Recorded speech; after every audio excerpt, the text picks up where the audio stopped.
You got a coffee. Do you like Topo Chico? They're very rare now. Do you know there's a shortage? I love them. I'll take one. Yeah. Yeah. I want you to have like one of our 4 reserves. Yeah, it's I worth didn't know about like the shortage. $96 now. So I have the big shortage that I'm dealing with in my life, and I know there are more important things going on in the world, but the kind of almond butter I like. Oh, almond butter. The kind I like. Justin's? No, I like a company called Woodstock, and the one I like seems to be discontinued. And Oh no. I think I spent like more money than people should spend on almond butter, like getting a case. Stockpiling it? What's so I'm a good about stockpiler. it? Me too. Tell me about it. The texture. I don't know. I just love it. You just love it. And I get into my life outside of my work is so like I eat the same thing, I do the same thing. Okay. So if I get into something, it's hard for me, which I think is bullshit. I can say that loud, but internally I'm like, this helps the thing. Oh, I see. You connect it to your overall. Oh, interesting. Almost a superstitious one. I get really anxious otherwise. I'm painfully the same. Yeah. I just ate an oatmeal just before you got here that I eat 100% of mornings. I eat the exact same oatmeal. And if I'm in a situation where I don't have my protein powder or my almond butter, I think like, my sanity is really on the verge here. Here's the upside. Yeah. When you are robbed of your little comforts and you're completely fine, you're quickly reminded That's right. how fucking stupid it all is. But it's more like if I don't have to think about my life outside of the important things, the people I love, my work. Why blow U-tiles on it?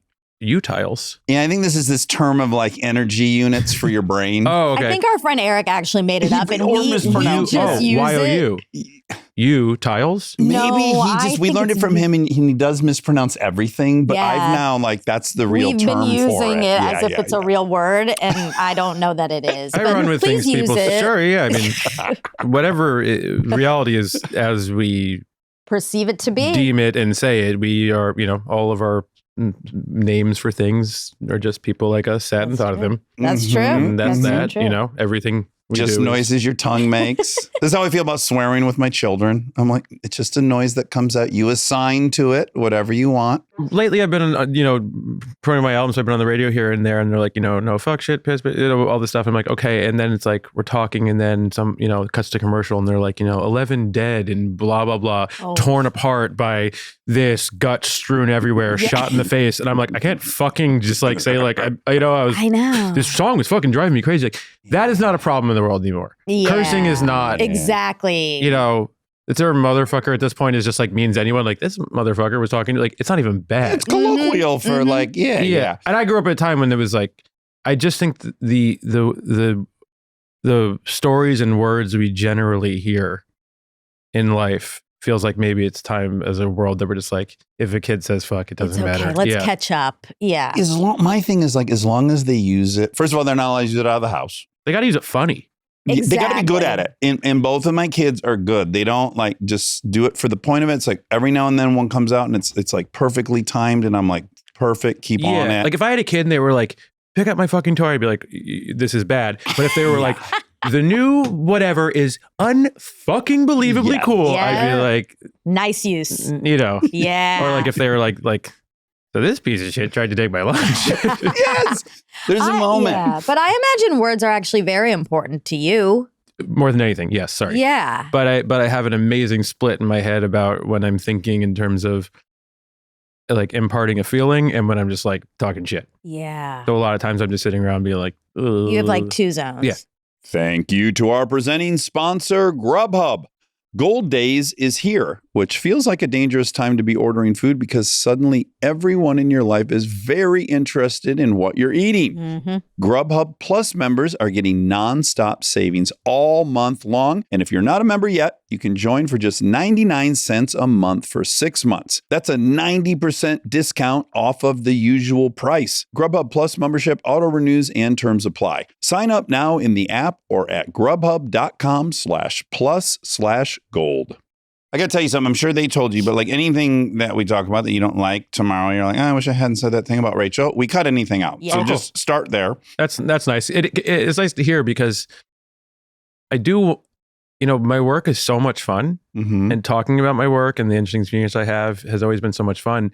And I feel like we crested into this place where it became not fun. And I think we're cresting back into a place where it can be not just, when I say fun, I mean interesting, deep. What was the peak of when it was not fun? What do you think was happening? I just think for good reason, the people running the show have been so disappointing that we've all, for good reason, been holding each other to a very intense standard of dignity, as dignity has completely gone out of phase. I think that's coming back in a way, but I try to see things. I have my own personal feelings about things. Then I have like my feeling when I like pan back and see like, well, what are people feeling? It's like right now I feel like people are feeling starved for community. I feel like people are very bored with things they didn't think were possible to get bored about. That's interesting. Yeah. Well, that's my essential feeling. I feel like people, have grown, thank God, fatigued of being angry at everything. Or realize how limiting it is. Yeah. And we're surrounded by a lot of people who like, I think about this a lot. Like, a lot of the people who are meant to shock us, and I'm not in any way minimizing how horrible and shocking their actions are, but them themselves is not shocking. Can you imagine like Trump got up there and was like, I got to talk about my dad. I think there's something wrong with me. Yeah. And I think I have like we'd be like, I know. Like, even when I see people who I have like remarkable differences with having like some moment of growth, I'm like stunned by like growth is everything. It's all we have. And so I think when we're trapped in these endless conversations of people who are not going to do anything differently, we know exactly what they're going to do. We know exactly how they're going to do it. We have it's almost like a new kind of boredom. Yeah. Sadder boredom, not a fun boredom. Yeah, that's interesting. Okay, I want to start with saying I'm very, very excited to meet you. And as we just discussed a little bit off mic, I'm friends with your sister, Rachel. Hey, you know my family. Yes, your older sister. You know my family? I was invited to Rachel's fashion show, so I did get to meet her there. Cool. So I can't say I know her, but hopefully one day. She's the most well-liked person I've experienced. Yes. That holds. I would The reviews agree. are like pretty unanimous. Yeah, if you got a problem with her, you got to go away. Yeah. And I remember, so back when we were doing Parenthood, so I don't know if this was 2010 or 11, maybe 9. I was in New York and May and I were there to promote the show. And I was hanging out with May and she brought your sister along. And then I came to like her a lot. And then they were telling me, yeah, Rachel's brother's a musician. I was like learning about you as, I think this is pre-2000. I guess 14, everything kind of explodes. So yes, I'm like in a van smoking pot. And you're like, great. And they were like, do you want to go to a show? There'll be 9 other people there and you can't leave because he'll see if you leave. True. But it's fair. I don't know why it's so rewarding to have like gotten this notion of you back then of like you're a musician, but you're kind of like a punk kid. I don't know. And then, to see you kind of take over the world from a distance, I've always been like, I love that. I have another example of that. Me and Aaron, my best friend from childhood, we were in California when we were 21. We were at a house party. This girl was talking. He's like, oh yeah, my brother's band is really good. It's getting big. And we're like, what's the name of it? And she's like, Korn. And Aaron and I were like, fucking sweet name for a band. I remember us laughing so hard that this girl's brother was in Korn. And then years later, of course, we were like, oh yeah. That's fucking sick. It's just kind of fun. But your little brother or big brother? I forget. Little. Yeah. Middle child. Same. It's a sort of invisible space. In a nice way. You can choose to be really anonymous. Yeah, I was just there. You were there, like in my room, experiencing my OCD. Yeah. And what's the gap between Rachel and Sarah? How big was that gap? Me and Rachel are 2.5 years apart. Okay. Sarah's 5 years younger, so it was very much like you two. She was, like we could have similar friend groups, and we did. Sarah was like a younger, when I was 15 and like starting to get high, she was 10. That's a stretch. Yes, it Rachel is. was 18 and they didn't know each other. But I would argue you might have been in the same situation I was where, so it was 5 years and then 6 years and I was in the middle. So there was a teenager that was going berserk and then there was a baby on the scene. Okay. So between like the crying and then the teenager that was going berserk, I was just like, I could have been downstairs lighting things on fire. No one would have known. Yeah. I had a lot of, I was pretty anonymity. unsupervised. Truly, I mean, it was the time I was growing up, living in the suburbs, being a middle child, and then my younger sister was also born with an illness, so like nothing was pointed at me. No one was watching me in a cool way. My parents are wonderful, but I lived like kind of maybe those last years of that suburban dream of like just sort of would like leave the house, Get on your bike. and not come back. Yeah. And no one's looking for you. And I was just gone. Yeah. And I would have lots of thoughts, a lot of that good boredom. Yeah. I think there's tons of like trade-offs and positives. Oh, I don't. I think it's a net negative, but wherever I think I know where you're going. I was also starved for attention. Clearly, I can't, the second I could, I came here to try to get as much attention as I could. So clearly, I craved it. I did too, but I also believed so deeply in doing something that was worth attention and had like a real intense construct around that. But that also came from like the type of music I was listening to in that community. I was very obsessive about like what mattered, what didn't, almost to like the rules in my head were very heavy then. Like, give me an example. I sort of wake up to the world. I hear my parents' music, which is great music. What did they like? Yeah. The 60s. Okay. Like the great stuff. Yeah, like they were there. They just the best stuff. And then I started to hear like the music of the 90s, coming through like the radio. Mm-hmm. And that was pretty heavy stuff too, in terms of like what was real and what wasn't. Like that was like, it was made very clear to me. I don't feel now like this is shit. This is the real stuff. There were all these rules coming out of Seattle and all this stuff. And the grunge you era. just felt all the like intensity. I remember like when Green Day put out Dookie, quite quickly hearing about how much shame they had after Kurt. Like it was just a lot as a kid. I'm like fucking 10. Being a sellout was a really big thing. It was a big thing. Eddie Vedder was quitting virtually. He's like, this is too much, and I'm not a sellout. Also, pop was also like at its coming into its height. I feel like. in a different way, but it was very like a lot of. I missed a lot of music of my time because it was so off my radar, So like, but it was just made very clear, like at the music I was listening to at that time that was mainstream. The artist would get to a certain point and just wig the fuck out. They would just be like, "This sucks." Yeah. And that kind of actually was pretty beautiful. But then I got quickly into local music where the rules were even heavier. Like, and then my world got really small. Like the idea of a major label or like like if you didn't literally do it yourself, you were a piece of shit. Yeah, if you weren't Ian McKay, so you were. crazy. Yeah, but I kind of loved it because it was very. I mean, it was community. It was a group of people who we had a lot of great rules. You didn't put on a show unless there was also a fundraiser. Oh wow! There was no show that wasn't $5 or $4 with a can of food. Wow. There was political action everywhere, and the fucking music was great, and the scene was so rigid that it really did weed out anyone who didn't just love it. It's like how I hear my like people who do theater talk. It's like no one's there, doesn't want to be there. Yeah, right, right. It pays nothing, and it's too hard. Yeah, very pure. I mean, I think the downside is right. It was a little self-pretentious. Oh, for sure. Yeah, I would think though that the liberating thing about it is if the goal is to not sell out. You're kind of liberated from trying to figure out what people want. Yeah, it's weird because I take so much with me. I wrote about it so much on this album, but like there's a part of it that is just who I am, and then there's a part of it that I don't. That is separate. To me, it's the concept of selling out, being full of shit, phoning it in, assuming the worst of people, assuming people are dumb. Those are all. That's all in the music. If you believe any of those things in the music, if you think people need to be pacified or pandered, then that's the worst selling out of all time. So to me, it all lives in the music, the shows, what I would and wouldn't charge the audience for, not trying to pull one over on people. Like we just live in I think we're getting out of it, but I think there's been this kind of like get the bag time period where a lot of bad actors have pulled one over on people and you don't want your work to be for a very small group of people who can afford something. That's incredibly boring. How'd you guys meet?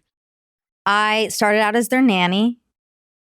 Well, So friendship that's it. group, peripheral member of our friendship group. Sorry to cut off. Yeah. No. Yeah, we were. Which led to babysitting. Yes. Actually don't know started the out story. babysit. Oh, yeah. Sorry for the listener who's heard it No, it's millions okay. of times. I can't listen to, full disclosure, I have like, I can't listen to people talk much, so I don't hear Okay, pretty great. podcasts, which I think is Great. kind of maybe interesting. Yeah. But it's like I actually like, and I try so much, and there's so many things. I can only watch something. Well, first of all, we're on YouTube now, so that helps. Oh, cool. But what happens when you're listening to audio-only podcasts? Well, when I was coming up, it wasn't a time of great diagnosis, but when I listen to people talk or, if I like, it can happen when I'm reading too.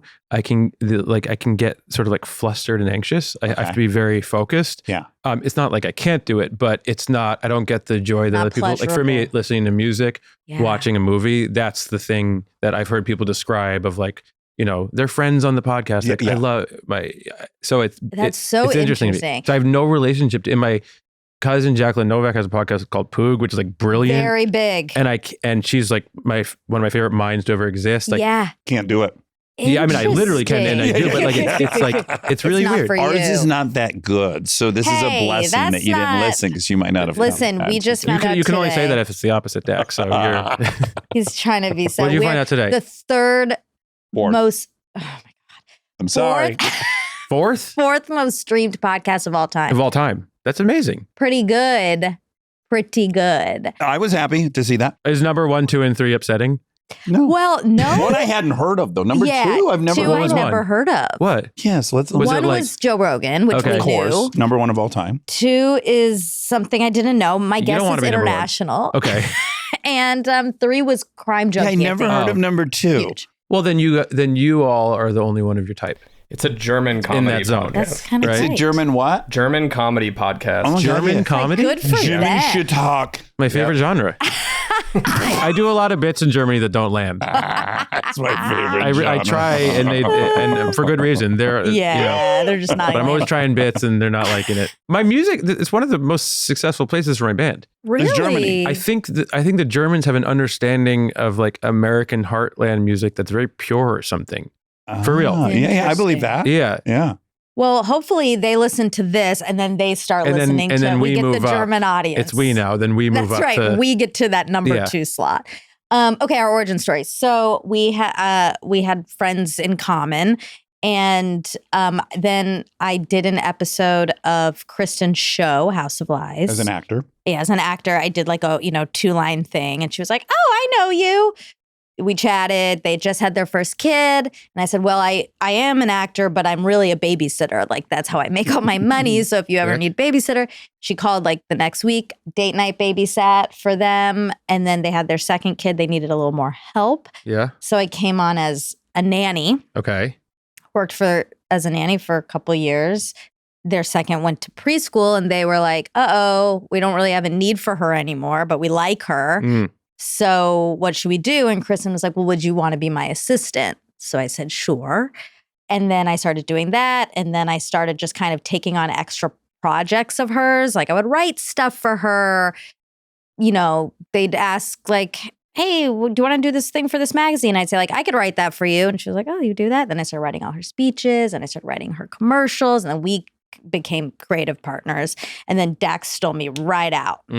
Because all this time she's around, and we have very differing opinions on most things. So we'd love to argue in our kitchen. It was our hobby. We're quite different. Really? Yeah, very different. Well, we have there's more overlap. Yes, there's more overlap than. But we like to make a meal of the differences. Anyways, we love debating each other, and so I was like, I'm going to start a podcast. I love being on them. We should do it together. And then we did. And now the only thing in our way is the Germans. The Germans, we got to get them. We got to get them. Yeah, it's quite a story. It really is. It's kind of, it's wild. It is weird. Yeah, this is the part she hates, but that I love. And then she built a house that's bigger than ours across the street. It's not bigger. Okay, I can't with this lie. Might feel nice. It feels nice. It's such a great American story. Here's the problem with everything. It's like the truth doesn't matter. We're just going to go with the what's funnier. You know what I mean? I know. So it's like, I'm sure you're right, but like now it's just, Anyway, she has a house across the street. Is beautiful. Yeah, massive. It is a beautiful house. It must be nice. It's a nice size. Have all that space. So much space. Yeah. Honestly, space helps me think. I think that's a good idea. It's not Electric that Lady much Studios. space. You have your rooftop. You're in the. That's actually quite small. Oh, it is. But it is a space that helps me. Some places you're just your fucking best. Yeah. Some places you're fucking worse, and that's helpful. I kind of use all of it. Like I love making music in an anonymous space, like a hotel room. Okay. And I also love making music in a space where like the literal objects and walls have been there at my worst or my best. Like, but you Yeah. play with it. I feel like I burn spaces out and then I re-enter them. And I do a lot of, I'm here in LA, I have a studio here. I go back to Electric Lady, I have a studio in my apartment. I go there for a week. I'm on tour. I'm working in the hotel. I don't want to be anywhere ever for too long except with the people I love. Mhm. But I get very buzzed out. Because you're afraid you're going to run out of the inspiration that's implicit in that space. No, I think I fucked myself over at a young age. I just started moving around. I started touring when I was like 14, 15. It just became, I don't know. I just think it's like a nurture thing. It's like, Yeah. it's just what I do. And you're smart and evolved. And, like we are very much products of context. So it's like the context keeps shifting and that's going to probably promote different points of view for your art and everything else. Yeah. I just think it's healthy also if you're like someone who's hard on yourself. Like, it's the beauty of touring, right? This happened in Cleveland. This is how I felt. Let's say the show was good. I felt off. Well, tomorrow in Columbus, it's the most literal wiping of the Yes, slate. I'm in a brand different new. place. There are different people. It's a different venue. It's all different. The repetition of starting over every day Yeah. is very beautiful for me. I've heard a lot of people in my line of work who feel that too. And there's a danger to that too. You don't want to become a non-human Right. where Yes, you're just starting exactly. over and over. No roots. You don't want to be the type of person that's like stay at a hotel near home when you get back from tour. Yeah. Yeah. And if you're afraid to sit still, Yeah. that's problematic. It means something. No, it's just a device in my life that I go back to. I look forward to trips. I think about them. I think about what if I went here and recorded. Wow. I have a lot of like hope in that way. Yeah. Yeah. And I like to stay there. A lot of the people around me feel that way. I like to like dream Yeah. about doing things. I was watching a 60-minute segment on Ted Turner. I've since also watched a doc that's I great watched the about doc on him too. Isn't it incredible? Incredible. What an interesting character. What an interesting character. But on the 60 Minutes one, Jane was talking about what it's like to be married to him. And she said, it's hard because he has a jet and every 4 days, Ted's like, let's go. Mhm. And I was like, that's my dream existence. If every 4 days I could say, let's go. Yeah. Oh, that sounds good. My happiest is to have no schedule and choose to just go places. Yeah. And my most unhappy is if when the schedule's too rigid. But that's why tour is beautiful because it's scheduled, but you're also just like, you're just sort of gone. Yeah. It's interesting to integrate into your adult life. It's just interesting, like just realizing who you are. Mhm. That's not going to change, and then Mhm. realizing the way which parts of those things work and don't work. And tour has been a real fun one because I just kind of like just drag everyone with me now. Yeah. Right. Well, if you were a middle child and you were running out of the house and not coming back all day, I mean, that's maybe where that stems from. It's like you Oh, were kind of interesting. nomadic, like from the from the jump. Yeah, there was a lot to run away from and a lot to come back to, Mm-hmm. and I just really, I don't know. I think I'm a little more free. I think I used to think it was like a problem, but now I'm surrounded by people who appear to love me through it. So Yeah. Okay. What did mom and dad do for a living? Rick and Shira, Shira. strange name, Shira. Yes, when I read it, I was like, is it Shira or is it Shira? Shira? How's It's it Shira. spelled? Like you'd think. Shira. Okay, yeah, that's what I would think. She's a nurse. She's a nurse. And Rick? He is an amazing guitar player Oh, really? and studied in New Jersey with Reverend Gary Davis Jr., who's like a brilliant ragtime player, and then went to college. They met in college. And then when he graduated college, and it sounds like a Springsteen song, which is what happened. His dad was like, cut your hair. You're coming to work at the shoe factory. Oh, Okay. wow. Patterson. Yeah. And that's what happened. So grandpa owned a shoe manufacturing A facility? shoe, called Phoenix Footwear. Oh, And then, trusted brand. yeah, Yeah. he dies in a car accident. Oh, His name is no. Jack Antonoff. Oh. That's how I become. So you never met him? Never met him. Okay. Oh. And he looms. Loom sounds like a bad word. Yeah, that's okay. Yeah. Loom's not bad, is it? It's not Yeah. bad. He, what's a better word for loom that's more beautiful? He hovers. He buzzes beautifully or Mm-hmm. dazzles. I like I like looms. When I think of loom, I think of like a, Because you're Looming. thinking of gloom. is that what it Well, is? I think no, looming means like there's an impending. Loom is like my mother just But looms like- over. Yeah, like, Yeah, but like yeah. looms large. Oh, like Well, that's I think his presence. I think he- exists. clearly was wonderful and Yeah. was like the head of the family and also died at like a bizarre, I've experienced death, but and on both sides, shocking and non-shocking. Yeah. But this was, my dad tells the story, and it's actually it's like a movie. My mom was a nurse at Holy Name Hospital where I was born. And my dad called my mom when he found out and he said, don't go to work. My dad's there, which is like, I mean, it's like so stunning of a line. It's crazy. Yeah. And my mom was like, what? And my story, my parents' story, they're all sort of colored by these big moments of loss. So my dad has the shoe factory. They have Rachel, they have me. This is really in the air. Something happens with the government where you can't no longer, or you can now just import. So overnight, I don't know what point in the 80s, the shoe factory They is gone. started competing with It's just gone. China or whatever the whole, else. the like my dad tells the story like it was just one day it was over. Oh, fuck. Yeah, but he just sort of does. He's like a business guy. He's gotten involved in different things. When we were growing up, he had a company that did carpet cleaning. We lived a very suburban, like normal life. Our world was very rich but small. Like we did things. We tried sushi, but we didn't go. I never went to Europe. I mean, you know what I mean? Yes. I went to Disney World. Yeah, same. I went to Burlington, Vermont. Loved it. But I think anyone on the outside would go like, wow, there are two surviving children. One's this incredibly creative and wonderful fashion designer, and one's this incredible musician. I think you're just inherently curious, like, what do you think the quintessential thing they provided for you guys? There's layers to this. So the first thing I would say is when our sister died, I noticed this, and I won't take any credit away from my parents who were very open to us having our passions. But when she died, I was 18, Rachel was 20. I mean, they were so disconnected from what mattered. They, people my age were like, fighting tooth and nail to get into a better college. They were just like, who gives a shit? Like, you want to play me? And I was already cooked at that point because she had been sick. So it's like, it's really hard to care about things other than what's in your soul when faced with that, which is actually why it's a really good time to make decisions when you're, deep in grief. Kind of, yeah. Yeah, because it's so clear what matters. Perspective. Yeah. No one is, when you're in grief, you're not having coffee with someone you don't want to have coffee with. Yes, that's so true. You're not going to see a movie you don't want to see. You're not staying on the phone too long with someone who's bothering you. You're not ruminating on some object you hope to buy. Yeah, you don't care. It just, but you do care about the jokes. Yeah. You care about the food. It's not like everything's serious. It just strips away the fog.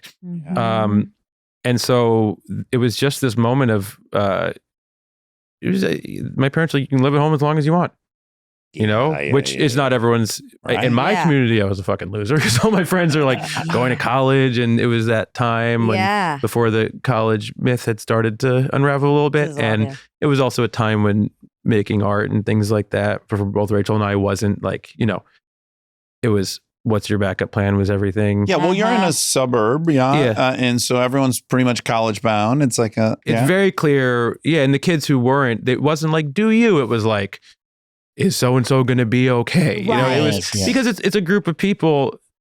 The first time my album is really about this, breaking the generational pact, your ancestral pact. But it's most of the community I grew up in were people whose parents had it worse, and their parents had it worse, and their parents had it worse, and they arrived at this suburban place where having food on the table, having a roof over your head, and a good education was the top of existence. 100% Which safety. by the way, I don't think they're wrong. Right. I do think that is, love, family, existence. But Rachel and I, because of when we were born and because of the circumstances of our family, both kind of severed that and tried some shit. And then we both ended up living home until we were like 26, 7. Stay tuned for more Armchair Expert, if you dare. All right, we got to take a quick break and thank our presenting sponsor, Grubhub. So here's something I've been noticing, and tell me if it's just me, but the second you order food, suddenly everyone around you becomes very invested in your dinner. Like people who weren't hungry 5 minutes ago are now hovering, trying to steal a fry. And honestly, I think it's because Gold Days of Grubhub Plus is here, but only for a limited time. Gold Days has 4 weeks of Grubhub's best offers happening all month long in May, only with a Grubhub Plus membership, so you don't want to miss it. And if you're not a member yet, now is the time because new members can sign up for Grubhub Plus for just 99 cents a month for 6 months. That's a 90% discount off the usual price. Grubhub Plus membership auto-renews and terms and additional fees apply. If you're a Grubhub Plus member, you're getting $0 delivery fees and lower service fees on eligible orders and discounted priority delivery. During Gold Days, you also get rotating weekly deals like free items, money off your order, and offers on groceries powered by Instacart. So seriously, don't wait. Sign up now in the app or at grubhub.com/plus/gold and take advantage of Gold Days and this limited time offer. Visit the app or grubhub.com for more details. Or don't, but just know you could be the one with the fries everyone's eyeing. We are supported by Allstate. Checking Allstate first could save you hundreds on car insurance. That's smart. Not checking your phone's battery before heading out, that'll get you every time. Of course, your phone dies on the way to meet someone, leaving you wandering around quietly panicking about being in the wrong spot. Yeah, checking first is smart. So check Allstate first for a quote that could save you hundreds. You're in good hands with Allstate. Potential savings vary, subject to terms, conditions, and availability. Allstate North American Insurance Co. and affiliates, Northbrook, Illinois.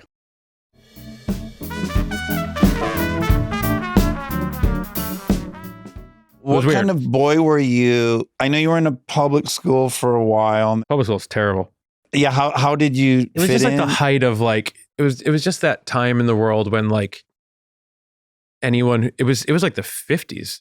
Like Right, right. It bullying was like wise? jocks, cheerleaders, yeah, and then yeah, like yeah. me and 3 other people. That's how who, I grew up. Who were just Same. like some of us were gay, some of us weren't, but we were all like gay. You know what I mean? Right, Like yeah. it was so bizarre. Yeah. And I wasn't like ahead of my time or anything, but I was just sort of like, guys, like Right. I just like, what is up? Like, Yeah. it was so apparent to me at that time, like how kind of like weird and repressed other people were. Like Yeah. I would want to be like Jim, like you're gay and that's great. Like, but you should just, you know, that's what I was Just thinking. own Like, it. just own it instead of like beating the shit out of my friends. Like, Right. So you were a little misfitty, outcasty. well, I was just so into music, and the music I was listening to was very fucking serious, and I was vegan, and I was political, and I was talking about all these things, and Yeah. I was listening to Papa Burgundy's "Less Talk, More Rock," and you know, shouting "Meat is murder," and Yeah. Sure. and I still believe those things, no matter what twists my life has taken. Those are great educations, but I hated that. You know, this is a very New Jersey story. I was desperate to get out. Mm-hmm. Now we've moved back, but I was desperate to get out. I was like, Isn't there that is, ironic? We always make our way back. you know, Jersey well. No. I No, don't. but we're in a string right now. We had Charlie Puth on who was talking about his He's love for Jersey. Jersey. Mhm. And then we just had Tom Pelfrey. I don't know if you watched Oh, no. Task. Did you watch Task, No. the HBO show? I didn't, He's this Show. beautiful actor. He's such a beautiful but I'm pretty actor. hip to anything HBO. I think that's like one of the great. It's a great, It if you is. got to take a gamble, Yeah. that's a platform. to Yeah. do it. But he's from there and he was just talking about it. Mhm. And then, yeah, the Springsteen of it all. All right, the best way to put it, right? Yeah. There's suburban mentality. There's outside the window of the party mentality. There's younger brother mentality. There's no place on earth where it's that literal. LA sprawls out. yeah. right? Yeah. Tokyo, London. There is New York City packed to the brim, a very small body of water, and then most of the population of New Jersey just stares at it. Yes. Yeah. Think about it scientifically. How much literal energy Yeah. comes that's off so New York true. City, amazing energy, turns into sad ash and sprinkles on New Jersey. You are staring at it. Every band is playing there at any night. Everyone's having sex. Everyone's doing drugs. Every Broadway show, every bar. You are Movie stars live there. you are fucking face to face with what you're not. It is Oh, so wow. potent. And I've never been to a city like interesting. all the other cities I've been to, and I've been to a lot of them. Yeah. They sort of like subtly sprawl. It is dead serious. You're not here. You are not there. Robert De Niro is like a mile from you as the crow Right. throws, but you'll never see He's him not here. thinking about you at Wow. all. Maybe once a week you're the butt of a joke. Yeah, Maybe. This is so, it's like on planes when you're in the seat behind just first like class. that, Like yeah. it's like You are right. staring. Oh man, I'm going to take that. Take So it. probably everyone has a really healthy, less than chip on their shoulder. Well, the chip, you were one or the other. You are a motherfucker who doesn't like. I grew up with people who haven't been to New York City in years and live 6 miles away. They're like, why would I go there Yeah, yeah. to like get a shittier Italian meal for twice the price and see Oh, Annie get your gun? Like, no thanks. Like, Worst pizza. there's truth to it, but and then you have people who are enamored with what else is out there in the world. It's like a storybook. I mean, it's medieval. That is crazy. And it creates a fire in you that is wonderful and chippish. Yeah. Well, the beauty of it is if you can be there with your cup full, you actually, because I had no experience with Brooklyn. I went to a friend's house with like a rooftop thing, and I was like, oh wow, this is better than living in the city because you actually get to see it. You get to see what the poster was, and you see the Brooklyn Bridge, and then you see that, and the whole thing's there. So if you're there and you feel wonderful, it's almost like the most beautiful vantage point of the whole thing. I mean, it's where you're telegraphing from. Like, no matter what I do in my life, I'm someone who is cooked in New Jersey, and I'm telegraphing from what I call the shadow of the city, from the outside. Yeah. You hear it in the music. I meet kids who grew up in the city. They're just like, what's up? Like, they don't have anything to prove. No. They saw it all. They did it all. And that's why the Velvet Underground sounded the way they do. That's why the Strokes sounded that way. Music and your soul is telegraphing from you. You can't ever get it out of you. And I always wanted to talk about it, but in my early years, I had way more like, I was just, New York was exploding when I started playing music. We'd go into the city and go to the Mercury Lounge, and it was like every label, every band, it was fucking happening. And it wasn't because we were there. It was, that time, 99, 2000 downtown was one of the great moments. Then it moved to Brooklyn, and I was always right outside of it. And it was beautiful and sad, like being from New Jersey. Yeah. All right, I want, because I have some theory about you based on nothing other than reading about you, but like I do. Jewish. I don't know if you're Jewish. If you're not Jewish, your whole vibe. thing is a big fucking problem. I will say, when I see the amazing success you've had working specifically with female artists, I think, he got trained great as a younger brother by an older sister. Like, I have some sense that you're comfortable with someone being older and a little bit dominant, and you're not threatened by it, and you know how to work with it. Oh, for sure. Rachel is... my parents will hate hearing this. My parents raised me great. Rachel also raised me in a different way that was lucky. Very lucky. Yeah. Because Rachel always says, like, I love my parents. I'm not shitting on them, and they will definitely listen to this. But like, Rachel always jokes, like, when I came into the world, I was just like, so I guess this is normalcy. And then when I came into the world, Rachel was like, this is weird. She was like telegraphing to me, like, hey, it's weird here. Don't worry. Yeah, don't worry. I see you. Yeah, like a lot of weird stuff happens. You're not crazy. This is the moment my brother and I would always have, like, we'd look at each other. This is nuts, right? Yes. Okay, good. Then as long as you know it's nuts and I know it's nuts, then we're good. Yeah, where we could just, and so I had the luxury of sort of like having that, like telepathy right away where, whatever, she was 3 and I was 1, and she was just like, they're weird. Yeah. They do weird shit. But I got a lot of weird shit. Yes. Yeah. Did you watch Sentimental Value, the movie? I fucking haven't yet, but it's one of those movies where it's just like everyone who I love is like, obsessed you'll with love this movie. Yes, but I mean, you basically just said what, like, the most important scene in the movie, which is like, this older sister and younger sister, and she said the difference between our childhoods is that I had you. Like, I see Rachel as like, on the front line. Yeah. Like, She's like the storming Normandy, Exactly. like coming out of the boat and bullets are flying there. And I'm like 9 ships behind me and like, you guys are going to clean it up? Yes. And then we'll come in and just sort of like poke at the bodies? Once like, lunch cool. is served? Yeah. Eldest What's for daughter. lunch? Are we going to grill on the beach? Someone said that. I don't know. No, eldest daughter syndrome is real. It's wild. It is real. And Rachel carries, like, she just like carries it all. Yeah. I'm more transient. Yeah. Because I have the luxury to be so. Yeah. Mm-hmm. Okay, when do you start playing music? Kind of always. Always. Yeah, Dad taught you how to play guitar, I presume, or at least somewhat. He had it was around. He would play to us. Yeah. I would always pick it up. I'd bang on a piano. I started it got serious around like 12, 13. Uh-huh. But I just, I just always did it. Yeah. And a lot of time alone in your room that's what we were doing? My whole life. It made me feel seen in a way that I didn't feel anywhere else. And then when I started writing music, which is around 12, 13, I felt like, for lack of a better word, like I could feel myself in a way that I hadn't ever before. And Control?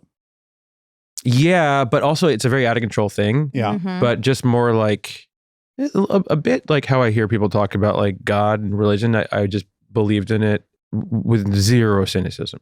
There was no edges. It was Yeah. pure belief. I feel that way to this day.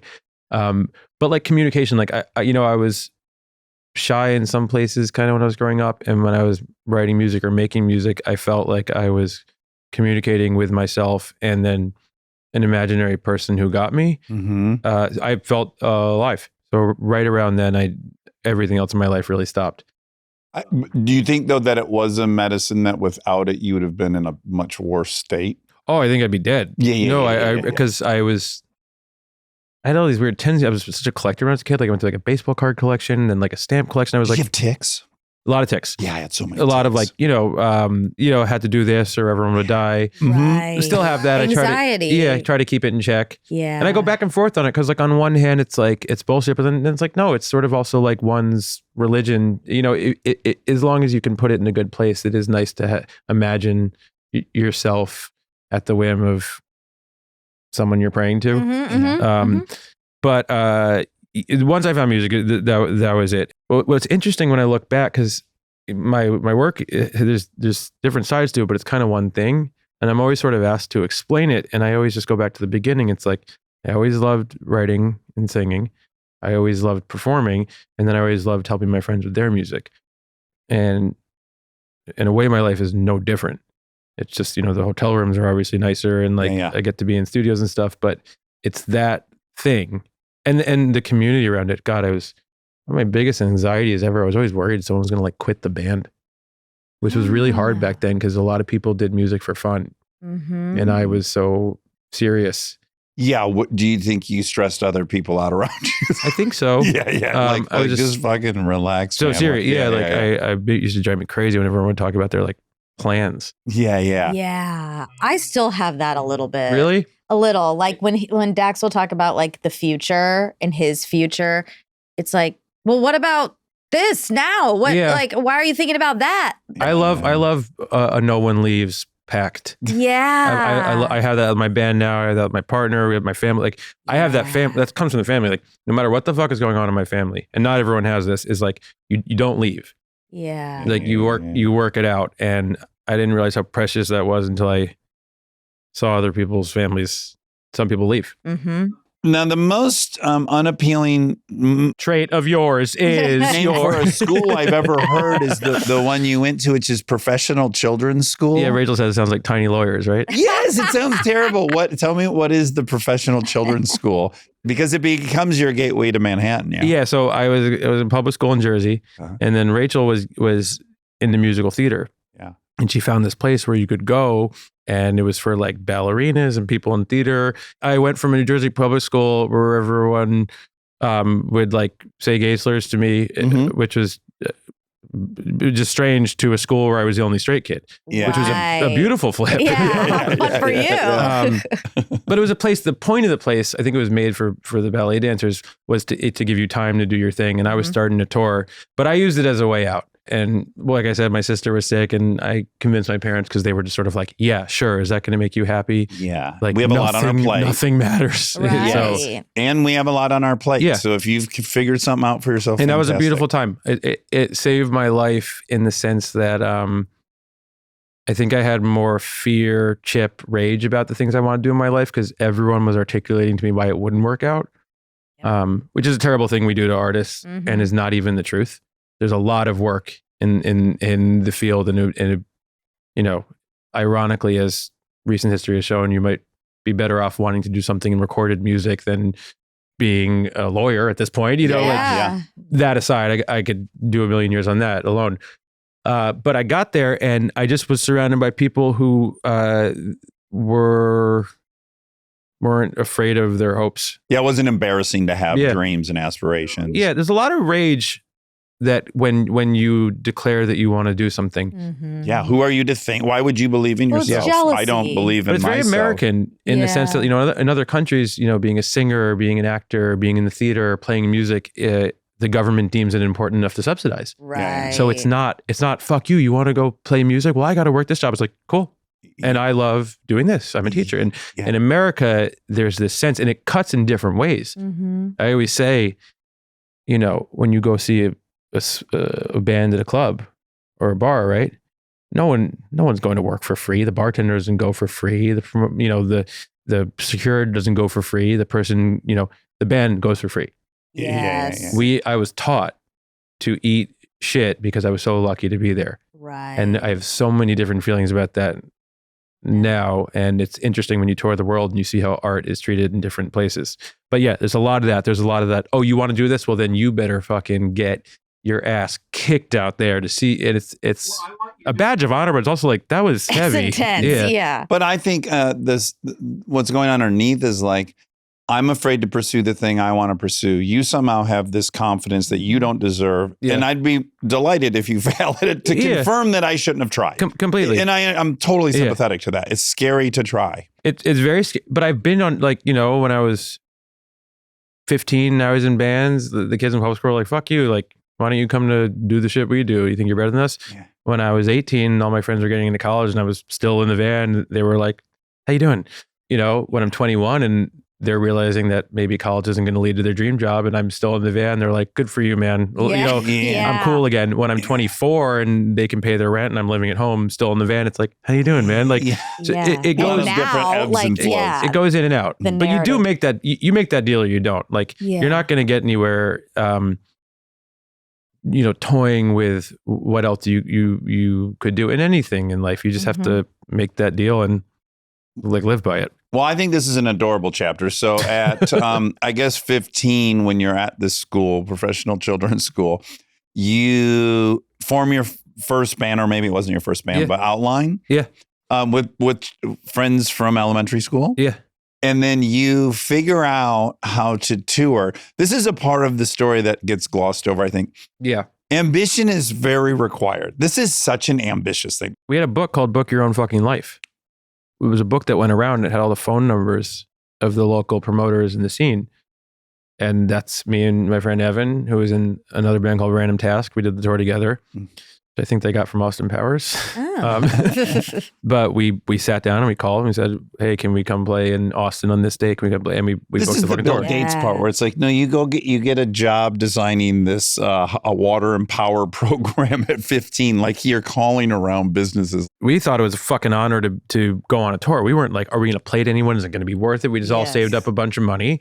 Yeah. Everyone in all the bands, and we went on this tour and we slept in rest stops and we absolutely fucking loved it. It was freedom. And you were in your mom's minivan? My band borrowed my mom's minivan. One member could drive and did all the driving. Yeah, this is adorable. Oh yeah, could drive. I didn't even think about his mom's van, but he can't drive. I can't drive. One of the wow. But it was crazy. I mean, it was so dangerous. Like we were like, in like the Panhandle in Florida, just like, just like it's just wild what could have happened. Also, if you would have gotten pulled over and the cops would have been like, wait, there's an 18-year-old, a 15-year-old, and a 14-year-old. Yeah, they all have drugs. They all look like they're 9. Yeah. I mean, were you guys like you must have loved weed immediately. I loved weed. Yeah. I love drinking wasn't that big a part of my culture. I just really liked weed, but I fucked myself up. I don't want to jump ahead, but like height of grief, I took a bunch of acid. Hence that line, I want to get better pain at the acid test, and ruined myself. And it really changed my relationship to getting fucked up forever. Wow. I got burned out quick. Oh boy. What age was that? Like 20, 21? 20. Yeah, somewhere in there. Maybe that's a gift. Like I didn't come back for a while. It was terrible. Okay. Like I don't even like talking about it. Okay. Oh God. Wow. It's horrible. Sorry to anyone listening who is Dax. no, not pro acid. I'm happy for those people. I'm sorry to the people who I'm triggering because they had that bad trip. Oh, right. I see. And I see. Because I can go there. I just lost my sister. Yeah. I'm with the band. We're like out on the road and we just like got some acid and we're like, let's just like eat all of it. It wasn't, yeah, there was no, it was a different time. Wasn't guided. No, it wasn't guided. I mean, no integration afterwards. I was just like, it was dark. Really hard for me. Oh. I called a family friend who was a doctor and I was like, I did this. I'm not okay. Yeah. And they were like, they actually weren't that helpful. They were like, well, it can change your brain chemistry. Oh, great. Just what you want to hear when you're convinced this trip's going to last forever. But it did kind of save my life because a lot of my friends got real fucked up on drugs after that. And I was scared straight. Yeah, I was just trying to like hang on to my sanity. Yeah. Without it all. Okay, so that band goes on. You meet a lot of different folks while touring. And is the next band is Fun? No, Steel Train. Steel Train. I'm so sorry. There's a band in between. And Steel Train, you convinced 2 people to drop out of college. Yeah. Yeah. Yeah. So That's a big swing. how do we go from Outline to Steel Train? And is there any like band breakup sadness there? Were these all easy transitions? Well, they were easy-ish because a lot of people were moving. I felt like a lot of my life I was surrounded by people who were like naturally moving into a different phase, and I was just on the same track. Yeah. And then I think I attracted people who Steel Train toured for like a decade. And we went there's no more legitimate, just like band on the road story. We would go out and we would tour 250 days a year, and we played at 10 people, then we played at 20 people, then we played at 50 people, 75 people. You're doing 200 a year for 10 years? For sure. We were just gone. This is like the Beatles in the German brothel story. We were gone. We lived on the road. It's all we did. All we did was tour. Still in the van? Oh. Okay, that van really... Not even close to the bus. I mean... Yeah. But you get good at it. Mm-hmm. You know, you figure it out. You figure out all the hacks of how to go to a hotel for, less money. You pull up and you say, we're a church group. You kind of miss that time? I miss it with every fiber of my being and don't want to go back to it. Yeah. At the same time. Yep. I'm more like in awe that it happened. Mm-hmm. It's nice when there's facts of your life that just they show exactly who you were. We just wanted to be there. Yeah. It was beautiful though. And it was right before it all got really complicated in music. So all we could do was play. I hold no judgment over anyone right now, but it got complicated. Yeah. And all we could do at that time was just go and convince people to let us play, convince bands to let us open for them, convince anything, tell all the fucking press and TV shows that were there at a moment's notice. Someone cancels, we get to play Conan. It's our big break, stuff like so Steel Train played Conan? Yeah, we got to do I see it like the gas tank. For me, I was cooked. I was just going to stay, but like everyone else, like just when it's like we're not making any money, this sucks. It's like we get a slot early on at a festival. And it buys us another 6 months. Yes. We get to play Conan. My grandmother's like, oh, these things, they like fill the tank back up. And you were approached by 2 dudes for fun at this point. Well, we had all toured together a lot. You had all toured friends. together. I think the 3 of us recognized liferness. Right. Like each us other. 3 are this in it. Hell or high water. We're not deviating from this. I mean, that was a side project. We started for fun. Okay. So from the time you formed Fun, is that 2012? Earlier, maybe 10-ish. Okay, when is the hit song drop? Is that 12? 13? I think 12 or somewhere in there. Okay, so you have this wildly popular song, We Are Young. Do you remember That Thing You Do? Yeah. Yes, that movie. It felt like that. Like it felt like it wasn't that was like hearing yourself on the radio, like all these things that I thought were not only impossibilities, they were so off my radar. Mm-hmm. I was so disenfranchised from the mainstream. I thought my path was like, I just looked at you were bands resigned. like Spoon or Wilco and just strictly wanted to just play, find my audience and play to them forever. I never thought about being cast out in that big a net or something. It's easy to talk about all like the shame and intensity, you're in Iowa and your cousin comes to the show and there's no one there. There's obviously all those feelings. Rough. And I carry them today so I can get into them. But truthfully, we wore that shit like armor, man. We were fucking here. Yeah. No one's paying us to be here. No one's asking us to be here. This isn't some like American Idol shit where we have a panel of judges being like, you must, it's a group of people who no one said, oh my God, you're amazing. It was like, we were just, we played music that we felt like we had to make. Opposite of talent show music, as I like to call it, which is a lot of my favorite bands. It's like, you can't really pinpoint exactly. And we would roll up and play to fucking no one and load our gear and sleep on the floor. Fuck like, yeah, no one likes us. But yeah, it was a badge of honor. And we didn't think that we would love when people came, but we were so empowered by how much it meant to us. Yeah, it wasn't for approval. You didn't make it for the approval. So then when it was on the radio, were you embarrassed?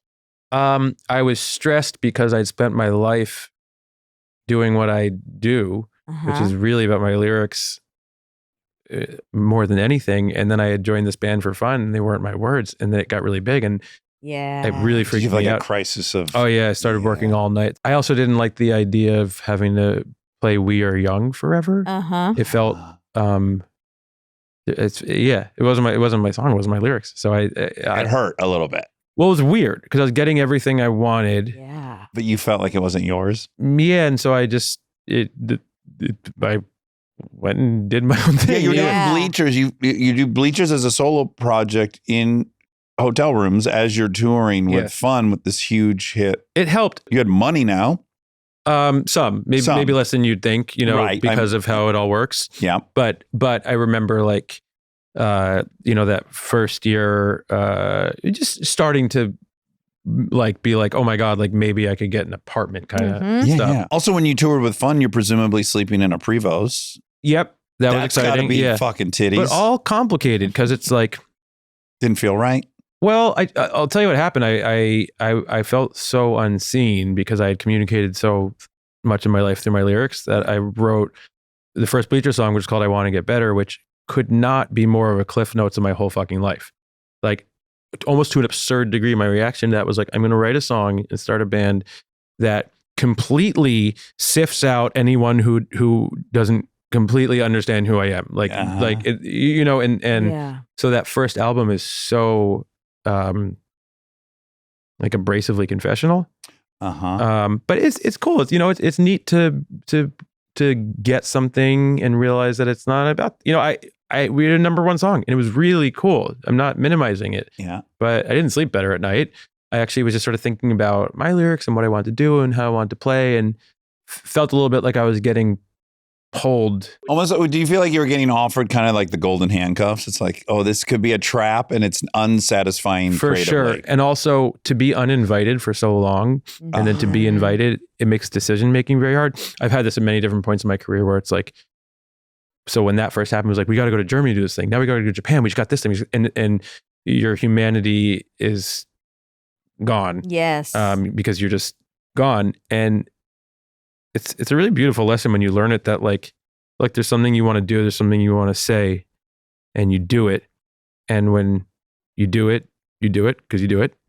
And when people start to fuck with it, even on an absurd degree, people start asking you to do other things, and it feels really good Oh, yeah. because all of a Yeah. sudden you're popular. Yeah. But I don't want to do that. And I don't want to do that. And you're afraid if you don't do that, there'll be nothing else ever again. Totally. This is the last thing anyone's going to offer And me. until you get your group of people around you, right, which it wasn't at the time, Mhm. you're getting weird advice. yeah. Yeah. A lot of new people enter the A lot of scene new people, once, and they've done it before. yeah. and You're they know getting how more to do attention it. from a label. There's all kinds of stuff happening, right? And you have this gut that is so clear, which, by the way, it's so simple.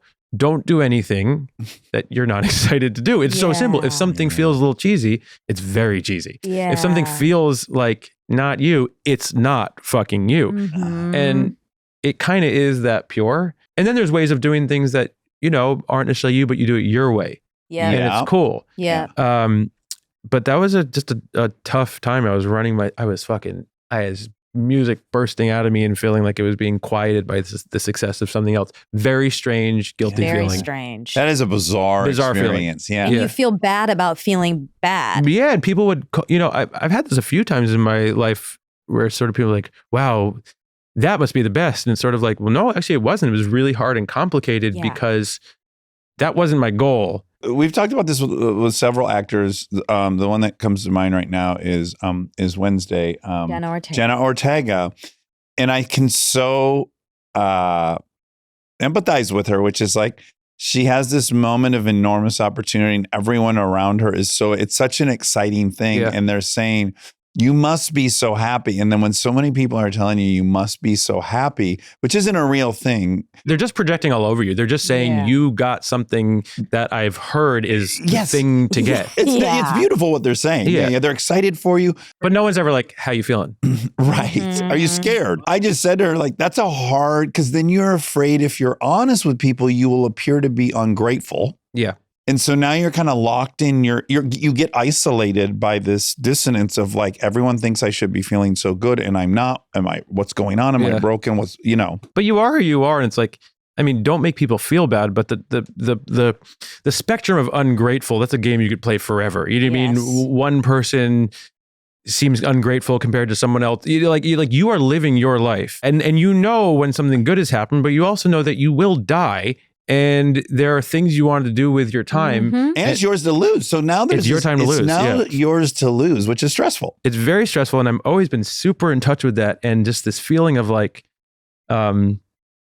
I don't know. It's weird when you do a thing, hence your point about her. It's like, it's weird when you do a thing that everyone thinks is for everyone else, but it actually isn't. Right. This is something I run into all the time, especially in my work with pop music. Like, Yeah. this is not a service industry in any way. And Interesting. because everyone sees it or hears it, they think that it's made for their pleasure. And it's really not in a mean way. It's really not. Yeah. It's made, music is made because you feel compelled to articulate something. Because you're a little bit in anguish if you can't get that thing out in the way you want it out. Yeah, you have a feeling and you feel crazy because you can't say it, you can't sing it, but you hear it and you spend all your time turning it into something reductive, but literally that you can press play on. Yeah. Yeah. And then you want to take it out and celebrate it. And then sometimes people love it or not. They'll love it or not, but the act of releasing it is what I'm, even just now, me talking, putting out an album, you're chucking messages in the bottle out in the world. You're not looking for everyone. Just like in Yeah. high school, it's like, where's that Yeah. one kid? Yes. Where's that one exactly. kid that something about them, I'm like, oh, my person. Yeah. That's it. And when you do something that is public, there can be this sense from people that it's sort of like you're doing it to please the people. That the puzzle you were trying to crack was, how do I get all these people to like it? But that wasn't the puzzle. The puzzle you're trying to crack is, how do I make this, like, if you fucking cut me open, what would the music sound like? Everything you write is the last thing you'll ever write until you do it again. Uh-huh. And you have to do it in a different way. The uncomfortable truth for people who do work like this is that it does dry up. We don't like to talk about it. Yeah. But very few, you either die, dries up, or you're a total unicorn. So I've been in a phase recently where I'm very surprised every time, like, the feeling keeps coming, but I don't take it for granted. I don't sit there and think, yeah, this is what I'll do. This is what I'll do. And You're dropping a bucket Yeah. into a well and you're like, well, what day will the well be dry? yeah, the image in my head is like, I'm like this, like, it's a little net. Yes. It's like Oh, okay. catching. Marcus Mumford said the exact same thing, or I think it was him. Yeah, he yeah, it said, was. like, you're You got, just like, a out there butterfly trying to catcher. catch butterflies. Yeah, like, I could write a song, but who cares? I'm trying to write that song. Yeah. And I would never, when I'm producing a record, I can make it something, who cares? It's like, we're after something so specific, and you just know it when you have it. Why it's so weird to me when people get in, like, arguments over music. It's like so obvious when Mhm. you're going this way or not. But it's really maddening, and I think it can drive you fucking crazy. I'm in a phase now of feeling really grateful for it, that I, like, do something that I can't control. Makes me Mhm. feel like there's, like, a mysticism to it. But yeah, I wouldn't name names, but I look up and I look at some people and I'm like, where'd it go? When will it leave Sure. me? Sure. Terrifying. Yeah. Stay tuned for more Armchair Expert, if you dare.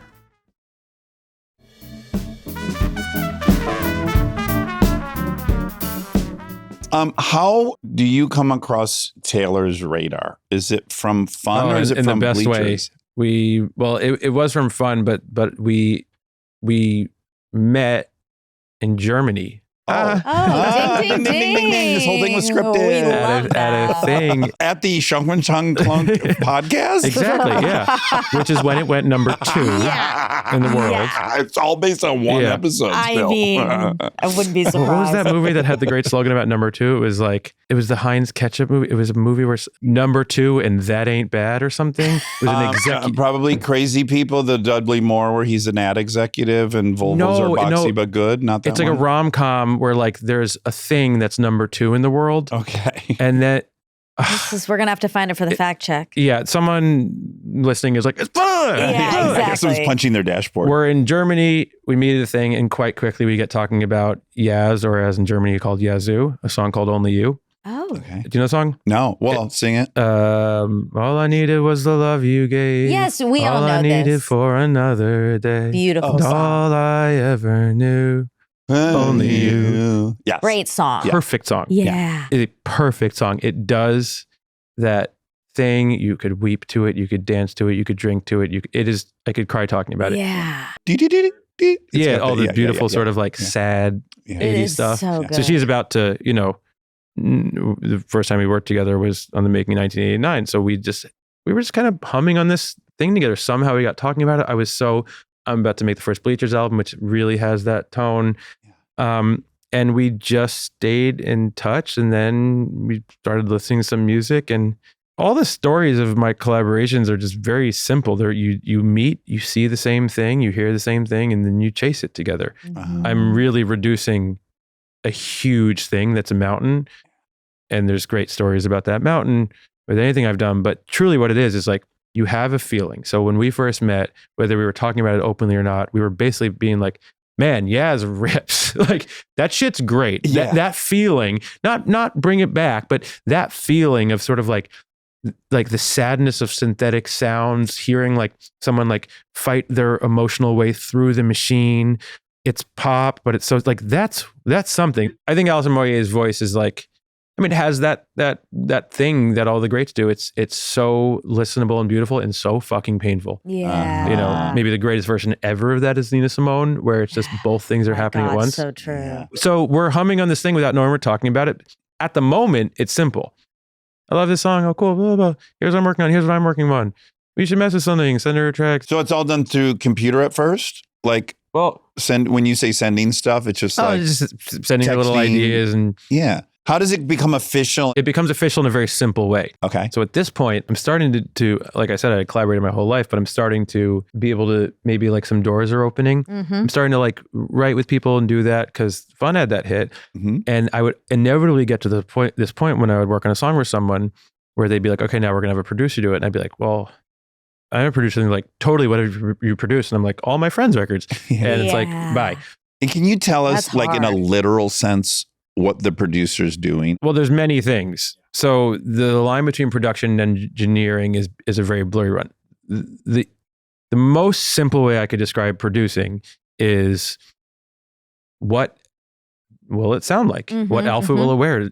Are the drums like this? Does an orchestra come in? So, George Martin, maybe the greatest producer of all time, wasn't playing the strings, but he was saying, well, what if the strings come in here? And then what if we play them backwards? The ideas. Right. I happen to also be an engineer, which is a different craft. They meet often. Yeah. Well, for you, I mean, what a shortcut. Instead of trying to articulate something to someone else operating, you're able to go like, you can do it and quickly figure out, no, that's not right. I like to search and, so at that time I had, because I was loving Yazoo and Erasure, and Robin had put out Body Talk and kind of changed everything. And, I bought this keyboard that was called a Juno 6, which at the time was like $700, which is lulz now. But, I got it. And a lot of my favorite things come from not knowing something great. I play a lot of like cello now, or instruments I'm not really acquainted with, because you find things without all the knowledge of what you're doing. So I'm messing around on this thing. I'm just starting to make things. And so I was just making tracks that would become the first Bleachers album and would become the first work I did with Taylor. Yeah. It just all came from joy and a new soundscape. But that's like any time I make an album or collaborate with someone, you have a feeling, but you don't admit it. The feeling is like, what if we did the most incredible thing ever together? What if we got together and did something where 1 + 2 = $1 million? But you got to go on with some armor. You got to say like, oh, like check out this sound. Check out, We got to act a little. You can't. It's like, when you're at the bar and you're playing the game, it's like two pictures the same. It's like two pictures of you, and then one of them has no earring. And Sure. Yes. And like you're like coming up on the high score. And right in that moment, you get very quiet.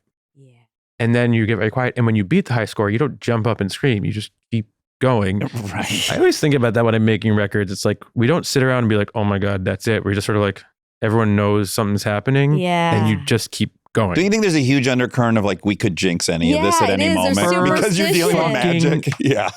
Not could, like will. That's why my room at this point, like in the past, somebody's let someone hear something, and it would just die from someone else's gaze. I mean, everything has gotten, I learned that from Taylor too. I'm going to ruin then one of your songs. What are you going to do? Before you leave. But Okay. my gaze is going to be so powerful. Should I wait? It'll be at the end. But that's that, the preciousness is a house of cards. Someone walks in, you're building something that So only fragile. you see, and someone's like, what's that? Yeah. Or like, oh, you're I would just walk out there and just fly off the roof. Like, it's like, bye. It's like why people don't tell other people what they're going to name their kid. You just, Because you'll hear, they'll be like, oh, that's nice. And you're like, well, I can't name it that now because I hated what do that you reaction. want? What are you looking for? Are you looking for validation? Like, there's nothing good that comes from it. Even if someone's like, you're the greatest to ever do it. Like, what does that do? What does that do for you? It's such a personal process. And I definitely learned that early on from Taylor, and then early on from when I just really started writing the Bleachers stuff of like, I know what this is. Well, so to finish the story, we made those few songs that would end up being on 1989, and I was waiting for her to be like, and now so-and-so Big Shot's going to produce it. And she was like, so when should we send it to mix? Oh. And so she was the first person to believe in me as a producer. And it was obviously a monumental cosign. But it takes a person to hear something. Mm-hmm. And you have to remember at that time, like, you know, she landed the plane so well, but making 1989 was a very strange move. There was a lot of people on the inside that were like, this isn't going to work. Right. Everyone's going to be bummed about this and that. You're going to lose all these fans. And we did that a few times. Then we made Reputation, and then folk, like it goes on. And you start to, I mean, I've always been in love with those high stakes. Everything's so high stakes with me that I feel like I love that moment where like this is going to land or fucking not land, but we are just riding going for it. Into the sunset. You're aiming for the fences. Yeah. What do you think it is about both of your symmetry that comes together? Like, and I know I don't want to tempt you to jinx everything, but just, are you able to identify what it is about each other that produces this kind of harmony? We have an ability to do a thing musically. We can tap. We're great friends, which is a beautiful thing, but that's not where it necessarily comes from. We have this thing we can, like third brain we can go to. Right. And it's a really weird collaboration because it's has nothing to do with anything you want. It just is or isn't. Mm-hmm. You can make something with someone else or you can't. And if you can't and you try, you are going to make something so bad. I can imagine two like hyper talented people that like each other and are convinced that these two talents combined you can only imagine the exponential explosion. And then the frustration of the magic's not there. I mean, it's why we've had such a drudge of poor supergroups. You know what I mean? Like 1 + 1 rarely equals 2, let alone a million. Yes. Usually it equals like 0.7. That's so true. And so the people, you know, a question I always get is, who do you want to collaborate with? And I'm not even being like cute about it. I'm like, I have no fucking idea. Yeah. All of my collaborations have been very taken me by surprise in wild ways. Is Lord next? Well, after the success of that, I presumably people start reaching out to you. First Bleachers album. And then we quickly get to work on Melodrama, and the St. Vincent album, Mass Seduction, was all because it's not like something needs to come out and then everyone, you know, it's like once the ball starts. I feel like people started to understand me. I started to have some songs that were like people heard that I had co-written. Mm-hmm. And then I started to have stuff that was like my production too. Yeah. And it was coming from such a different place because at that time I was really buzzing on this like big, sad kind of John Hughesy feeling, which wasn't really alive in the mainstream yet. It was just where I was at. So for people who don't know, John Hughes is Breakfast Club. He's Planes, Trains, and Automobiles. This beautiful St. Elmo's Fire. 16 Pretty in Pink. Uncle Buck. Uncle Buck's so good. Is that There's Nothing Left But Grizzle and Fat? No, that's the Great Outdoors. Great Outdoors. Yeah, the old 96er. He's going to eat the old 96. There's Nothing Left But Grizzle and Fat in my head like 4 fucking times a day. Yeah. I say that. My friend reminded me of Justice for Harambe, and now I say Justice for Harambe a lot, which was their tick. They say Justice for Harambe a lot in their head. Wow. Yeah, but Nothing Left But Grizzle and Fat. Do you know what I'm talking about, the scene? I've never seen it. John Candy has to eat an entire steak. It's called the old 96er. If you eat the whole thing, you get it for free and they put your picture on the wall. Sure. And he eats the whole thing. Oh. And he goes, I'm done. And then the guy goes, no, you're not. And John Candy looks up and goes, there's nothing left but grizzle and fat. And then the guy gives him the look and then he eats the grizzle and fat. Oh. And that is in my head more than music. But John Hughes had this this beautiful signature heart in everything. Well, he's not cynical. No. The act of making things, touring, making music, like it's such a hopeful act. Mm-hmm. Like I don't think Lou Reed is cynical. I don't think Leonard Cohen is cynical. Like I don't think it's possible. Yeah. The barrier of entry to do the thing, to put it out, to be there. I love the subversion. I love playing with things and music that does that. But the beauty of this is it's so uncynical. That's why I love playing live so much. You cannot go to a show cynically. Yeah. It's not possible. If you did it, you would just get eaten up by the sincerity at the show. Like Yes. so many things in this moment in our lives happen cynically, right? Most forms of communication are what plays as just the cynical.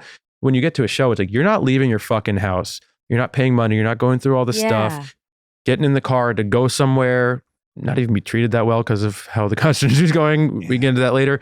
To get into that room, it's like church. And it's just, what we do is so uncynical, and then the world is so cynical that they kind of smash together in this funny way. Yeah. Feel the way about movies too. You can't make a movie cynically. It's too much work. No. Yeah, you're But people earnest in the have done making it, of and it doesn't work. It doesn't work. Yeah, it just doesn't play. But it's like they're also not. They're protecting themselves with the cynicism, but the act of making something is It's vulnerable. so fucking hopeful. Yeah, like even like I know so many people who are like, oh, this is dog shit, but then they get talking to them and they're like, but there's something there, and it's just well, they just lead with it's that. Yeah, like okay. stop. No, the cynicism is when Pulp Fiction comes out, and it's such an enormous hit that people try to make it That's as a it, yeah. cash grab. And there's Right. 9 movies all of a sudden that like are trying to be Oh, Tarantino. well, the and industry they- is cynical as fuck. Yes, that's what I'm Because they saying. can't admit the one truth. Exactly. But the Which creators is, are not. We're going to put a lot of money behind something, and we have no way of knowing what's going to work. And if they could Yes. just admit it, Yeah. everyone would be so much happier. And accept it. I Yeah. know. Because hence collaboration, 1 + 1 + 1 + 1 is never like, we get to the end of every year, the best albums, the best movies, all the best work. It just fucking was. Yeah. And then there's There's these very like, little math. yeah, these like sort of like things that get like smashed together that just like feel like The only shit. math that works is Yeah. like IP, and it's why moviegoers are a little bit cynical in general I know. because the math does work. I have a friend who says, give me a movie quote from the past 10 years. And everyone goes, but you go back further, it's like, show me the money. Right, exactly. You know, like, That's so true. like because everything is like, like it's That's scary, it's an actually. interesting point. My curiosity is you've had such success with so many of these artists, and I do wonder is that something you think is part of your skill set that you, and it's hard to say yes or no because it sounds egomaniacal, but is there something about you that brings out some confidence in this art, in these artists? I guess you hope. We I would have to ask imagine. Yeah, them. I mean, Well, obviously, Well, yes. I'm really dead Basically, serious about yeah. it. So I can meet people there, and I also feel met there. I mean, there's different ways of doing it. There's like the path of like more like fear-based, like I have the sauce, which I think is ridiculous. Uh-huh. But I think when you decide to take a journey with someone is really powerful. To me, it's like I always feel the analogy of like flying a plane. It's like we see something, we're going somewhere, and then we're gonna do it. Yeah. So it's not like it's more just like Two. yeah. And I next think to that's how each great work is made. Is like there's a North Star in the room and everyone's chasing it. other. And I think, not to simplify something complicated, but I think bad work is made when in collaboration, when people have different North Stars and they're yanking at each other in different directions. And then it kind of has no soul to it because it's all spread across something. Yeah. But I don't know. Yeah, maybe. I mean, hopefully.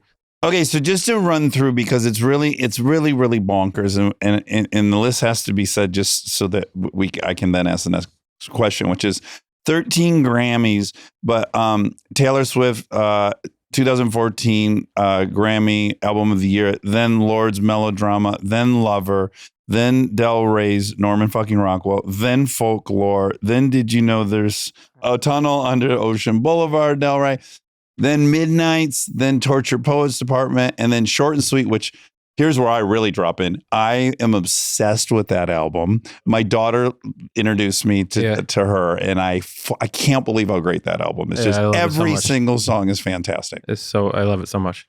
And one quick question: when you're there at the Grammys and you have multiple Album of the Year nominations, that's happened before, right? You're there. There's a couple albums. That's trip. What do you root for? You don't have to say which, but Is there one, or are you just like whatever? No, I'm just like this. It's like exactly what you'd think. It's like, this is crazy. Yeah. and will I cancel myself out? I'm just like, I try to take all that shit as just encouragement. Uh-huh. I try to take it two ways because I've noticed that it brings up a lot for people. Uh-huh. I try to take it as like encouragement and a moment to be with my family and kind of be like, we don't look back often. My life is so forward. I'm like moving. I'm on tour, the next city, the next song, the next thing. I'm so focused on what I'm doing next that, you know, anytime we get to go to those things, my dad will cry and we'll talk about the old days. And Oh, that's so sweet. so I like to try to access things at their best because otherwise, you know, it brings up a lot. Because looking back, I assume, is too hard because there's so much pain. There's pain, and also you just don't do it often. You know, like I feel like I just feel very. You're not making space for it. I don't make a lot of space for it. Yeah. I'm not like a big reminiscer. Mm-hmm. Yeah. Again, you might jinx everything.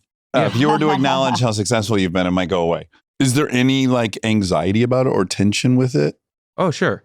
Like yeah. pressure? It feels. Yeah, for sure. Again, back to the Jenna Ortega thing. It's like you would think anyone who collaborated on that many hits in a row must be flying high, but I can also imagine it constantly being met with like, and then what do I do next? Or does it go away? Or any of those feelings? Yeah, things come and go. I think the most potent one I deal with is like the feeling of being like known or perceived in a way can be beautiful, and also you can feel like a version of yourself is being put on you. I on the Bleachers record, on this new one, I really got into like my origin story, and I think the reason why I was so compelled to do that was because I feel like, not in a bad way, but just it all gets rewritten. Yeah. And it's weird. You lost your agency over Yeah, that. like having any like digital footprint or public information about you, like kind of becomes law or becomes Bible, and that's great. That's really neat. Like all the things you just read,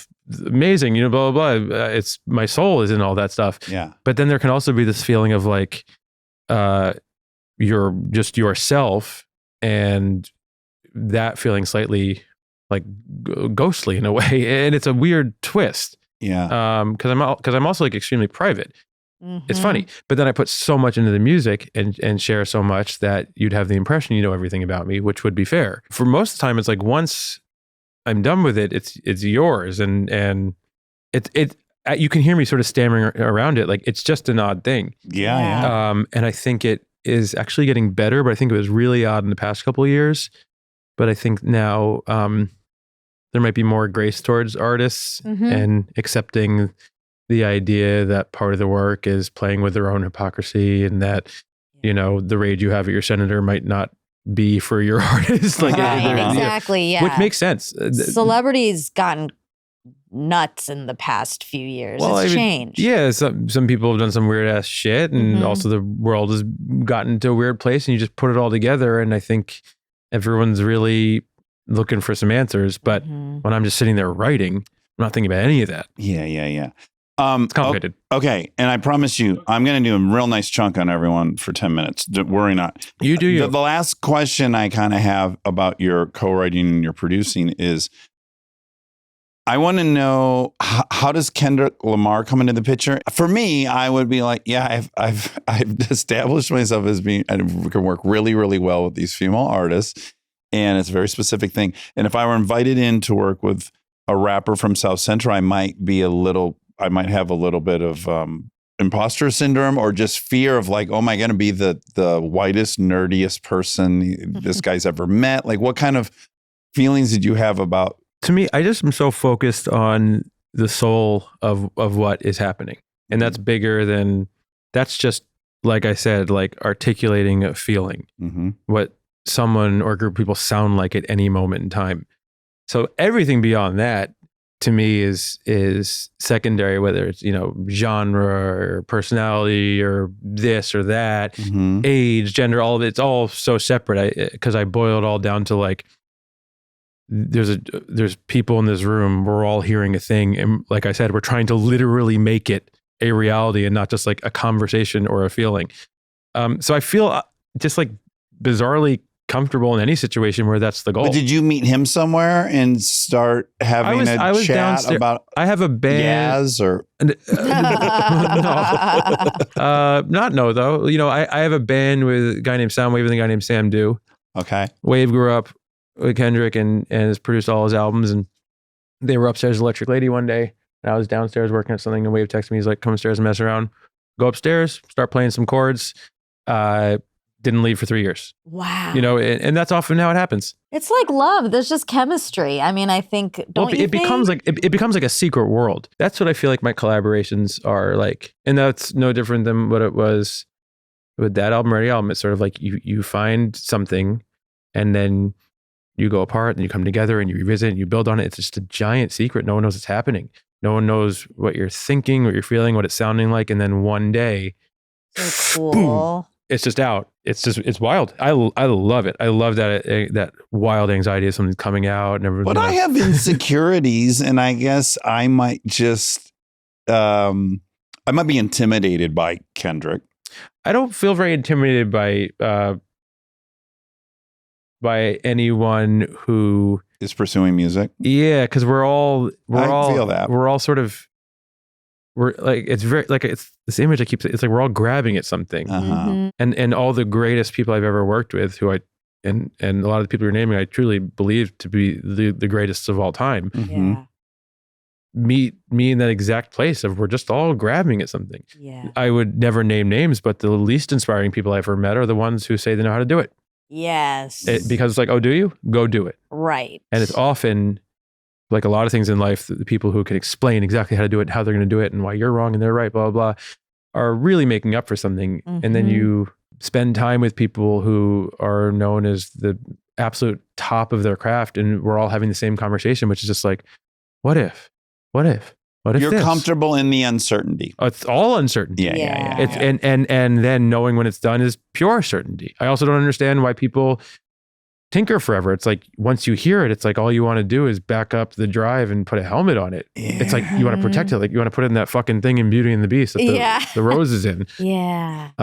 It's such a protected space. Sometimes when I'm like, you know, and then if I like go hang out with people, I'm like, oh yeah, I forgot the world sees you as You almost as gotta Right? go somewhere. because you're my friend from the studio who and we see like them through other who we people's like eyes. bang on things to try to find new sounds. Yeah. Yeah. Yeah. It's Yeah. got to be so weird for you to see like the way people are around Taylor or the thoughts around her or the fainting and like she's your buddy. I mean, it'd be like if that was happening with you, which Well, maybe it is. It does Maybe everywhere it I go. around you a lot? Yeah, I carry smelling salts with me and it happens so good. frequently. Yeah. Very I'd nice. be like, what are you guys doing? Like, he's like a fine. dumbass. He's just Well, like, fine. He's yes. a person. Yes and no, but also like I do see all this as magic. So it's like I'm like right there, you know. I don't know. There's so many people in my life, different artists who I've had that relationship to, not knowing them, but they like very deeply got me through a period of time, saved my life in many ways. So I'm just not casual about any of this. Like I never like when someone has a wild feeling about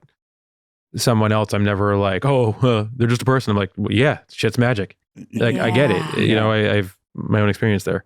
Okay, so Everyone for 10 Minutes is Bleachers' 5th album. Yeah. Oh yeah.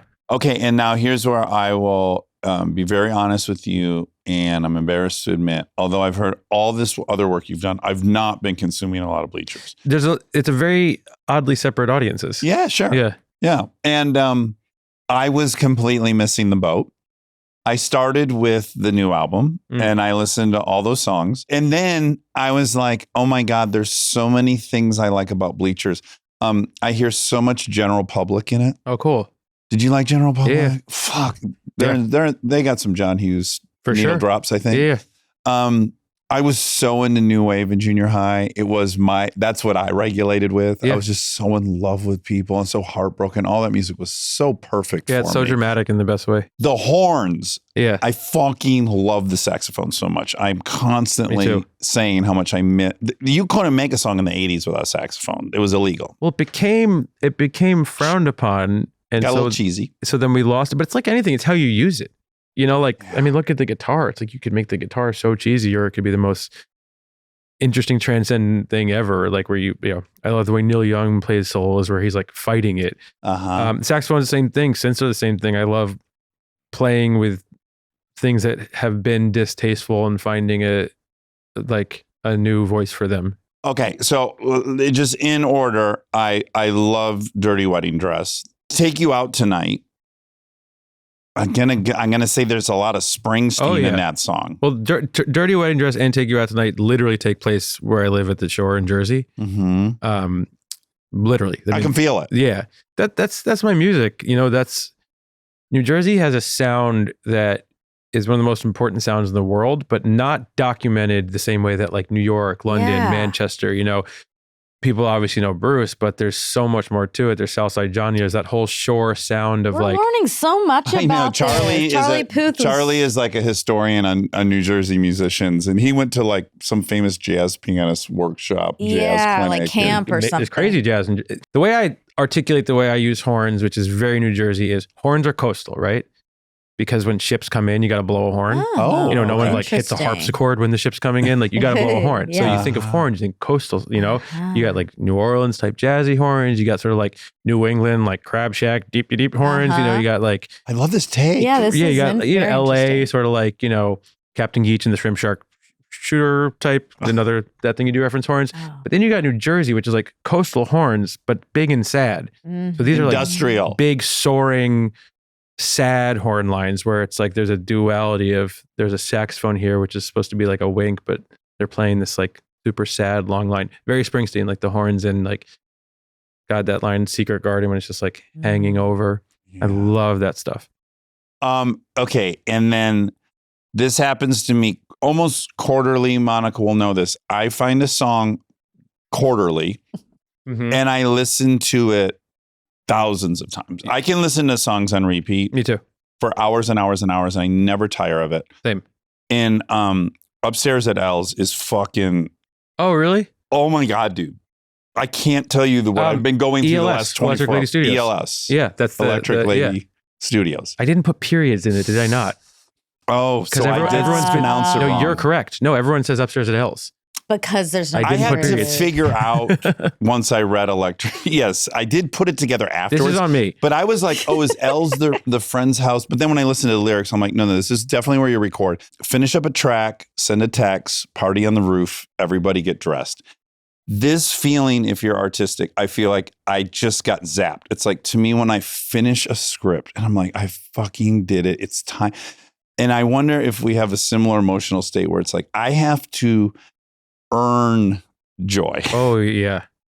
And when I earn it, the heights of joy I can reach. I want to party. I will let it fucking rip.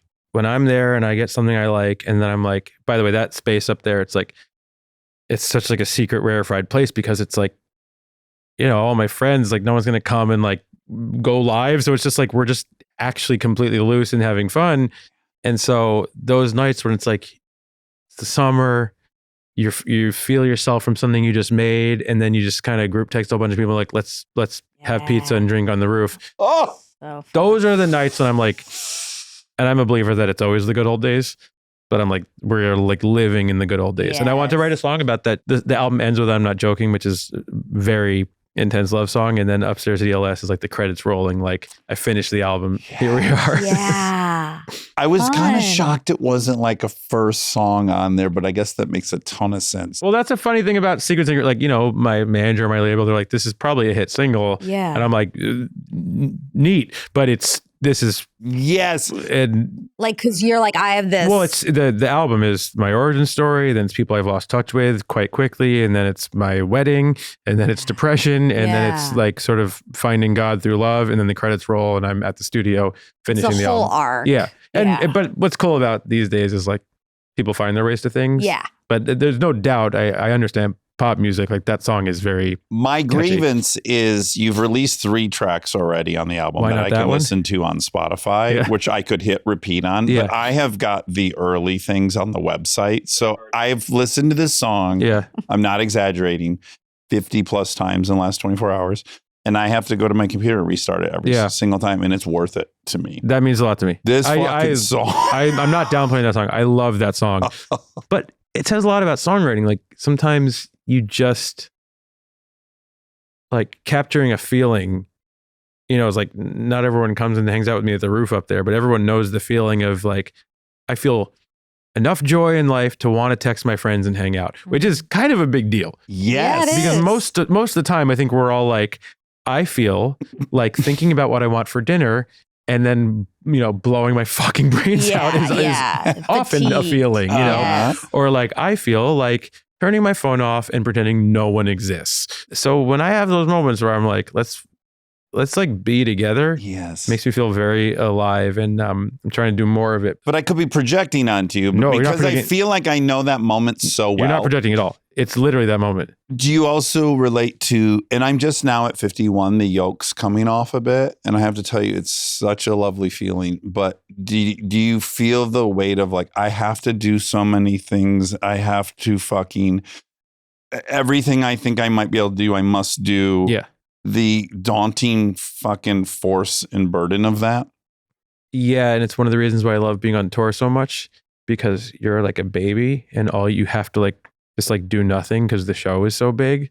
So it kills that voice. When I'm on tour, I'm just like, I'm shocked you've never become a big addict. Because I'll tell you, I'm more and more understanding my I am addiction too, in that. the more- What I realize now more than ever is that the benders were these little breaks I could give myself of like, okay, no, all we're doing is getting fucked up for 3 days. We're not going to try to be spectacular at anything. I mean, that's why Phantom Thread is one of my favorite movies. My wife jokes like, sometimes when I get sick, it's the best times because everything gets quiet. Yep. And I'm just, I'm a little bitch, but like, I'm not like trying to, conquer myself in my head. Yeah. That's why I love road trips. You're not allowed to do anything. Yeah. I love Christmas time.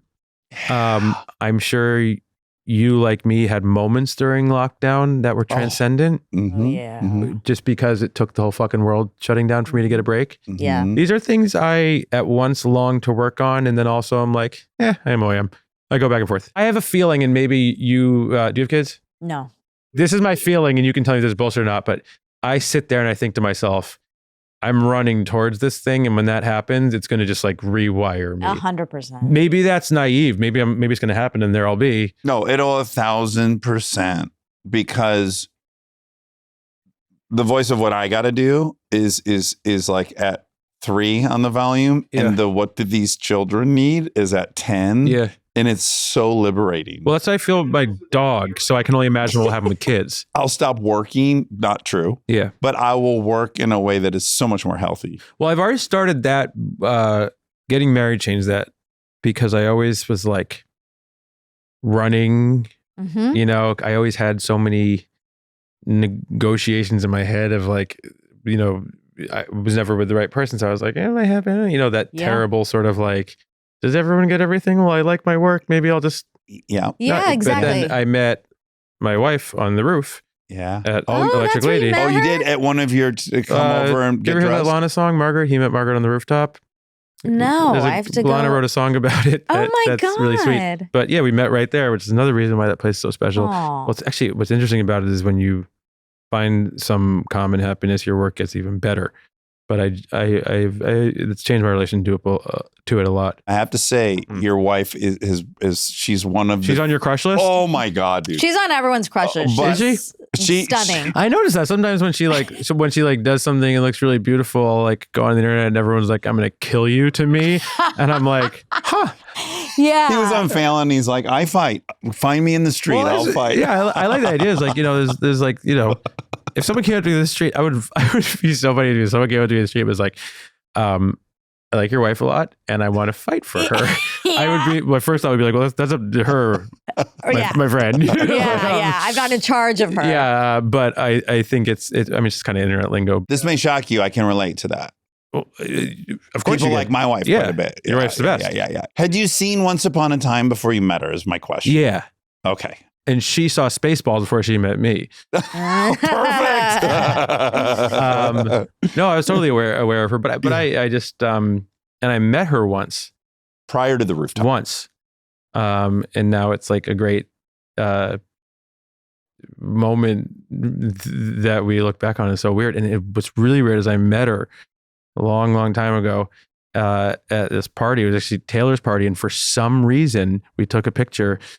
Maybe she saw it in the future, but Taylor just grabbed both of us and there's a picture of the three of us. And, and then 2 years went by before I ever saw Margaret again. Did she go to the children's professional school? Because she's a dancer? She did go there. Yeah. We there's a lot of weird similarities in our life. That was kind of a joke, but she did. Oh, really? No, it's true. I just know that she's a dancer. I just assumed that maybe she like lived in California and she's like from Montana, grew up in North Carolina, very similar to me. I mean, I left Jersey, which is a lot closer, but she left North Carolina, went to the same school. That's wild. Oh, that is wild. And now we live in Jersey, which is very much how we both grew up. Right. We're really happy to get out.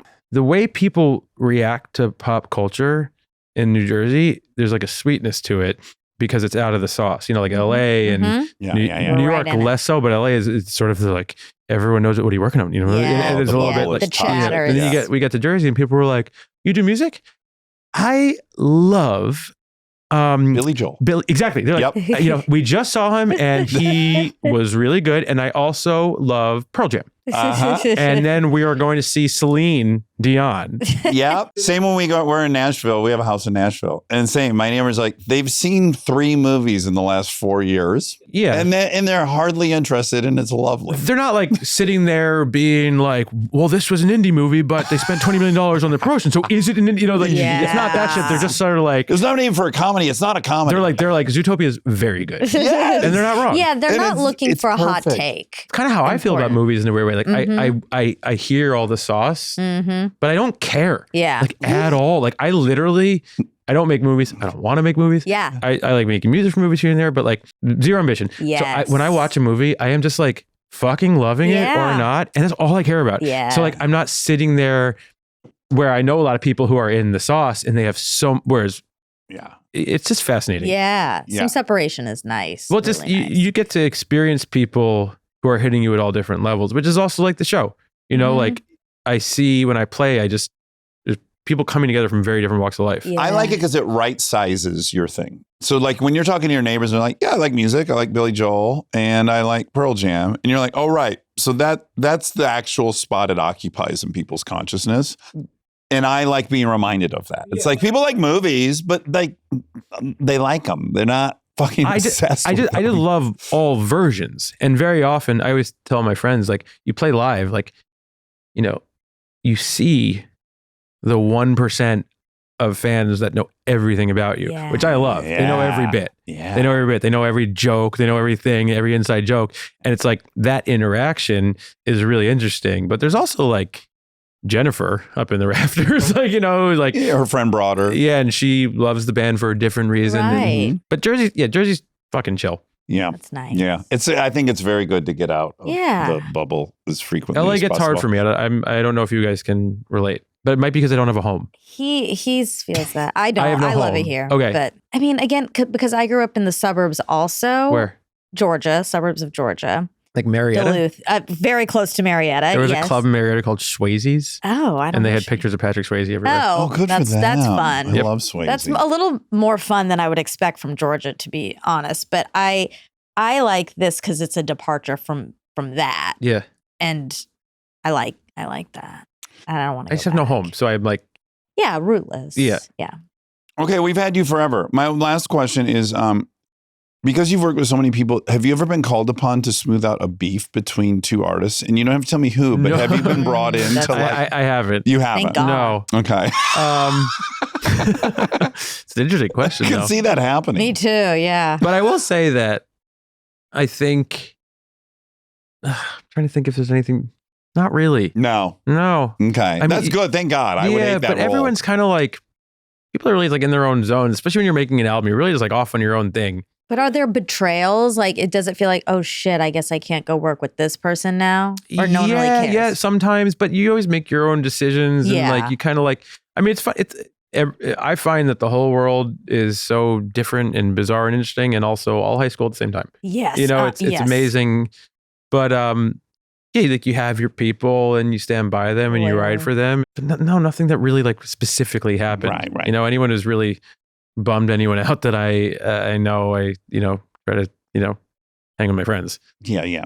Okay, everyone, for 10 minutes. It's out May 22nd. You're going to turn me down, as you should. It's a very crazy request. I've never done this, but I just want you to know I am willing to dance with you to that song. Upstairs ELS? Yes, I've prepared. I've been dancing all morning to it. Okay, and I don't know if I want to dance. That's right. But here's what I think you should do. Okay. Put it on. Yeah. See what happens to your body. Okay. And let's just watch you. Okay. That's really Oh stressful. my God. This is I am already the most embarrassing thing I've ever. never listened to the song with anyone who wasn't part of making it. Okay. I'm not asking you to dance for me, I to be don't- clear.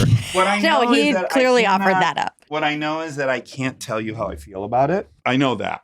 Well, why don't you don't have to move. You could talk about it. No, I'm gonna move.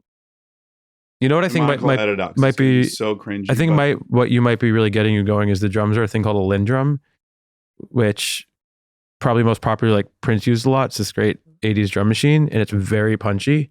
And I think it might speak to your hips. And then we play like a lot of live drums on top of it. And I think maybe that speaks to your shoulders. Okay, good. I like all this stuff. These are my Dancing ideas. The is Yeah. anatomy involved of the already. song, literally. Have you ever danced with anyone on the show? Never. I've never done this. You But look I know upset. when I'm scared. I did this to BJ in Chicago Kid and Anderson .Paak song. That song fucked me up in a way that I had to dance. Really? On Instagram, and a lot of my friends were worried about me. But I don't Thought regret he had it. relapsed. Are you here all day? Yeah, basically. Like, do you just spend all day here? Essentially. Or do you yeah. go to your big house? This is your. I go to my regular size house. Is it tough to be here in the small house? Yeah, all I do is look around and Yeah. I'm like, oh my God. So you're like, Dax, it's These just like... poor yeah. sons of bitches over here. Okay, are we ready? No, I'm still figuring it out. but I So will. so what happens after this? Are you just like, you guys like talk So about we have a- work? Yeah, no, we'll do a fact check after this. So that's just him and I. Everything was recording. facts. Yeah, we check these facts Okay. and it's really fun. But Okay. really, it's just a chance for us to kind of just like talk about nothing and Got then it. I'll like check some facts. Do you ever do episodes with no guests? No, but the fact check kind of serves. Oh my God. I love this. I'm almost gonna do this just to make Monica explode. Yeah, well, I mean, Is it a good vibe if you and I keep talking and he I dances? know, I kind of want. Oh my, Oh my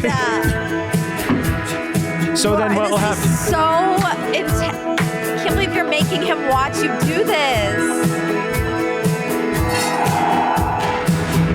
Last summer night, heavy list. Finish up a track and send a text. Party on the roof, everybody get dressed. If you call heaven, I call fire. You got a dream, I got a night. Me and my friends drinking on the roof. Is this like a music video? I'm disassociated. He's free. Me and my friends drinking on the roof. Ready, Monica? I do love this. Yeah, we did it. Okay. Wow. I'll say this. It's very John Hughes, Dax, the way you're that's moving. true. Keep it going. I do like this song. This is great. I kind of like this now. I didn't like it at first. Now you're I kind of in. like it now. Oh my God, why are you raising it? I didn't like it at first. I like it now.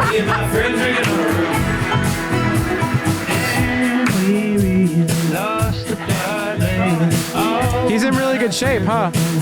Yeah, that I'll give him. Here we go. Only one more minute. Thank God. It's like when you do a plank and you have to hold it for the last minute.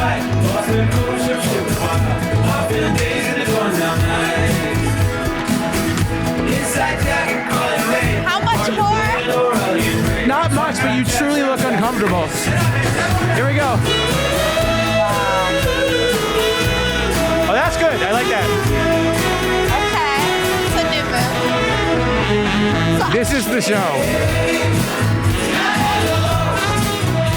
my God, it's like a 20-minute long song, you know? Why you made this song so long, Jack?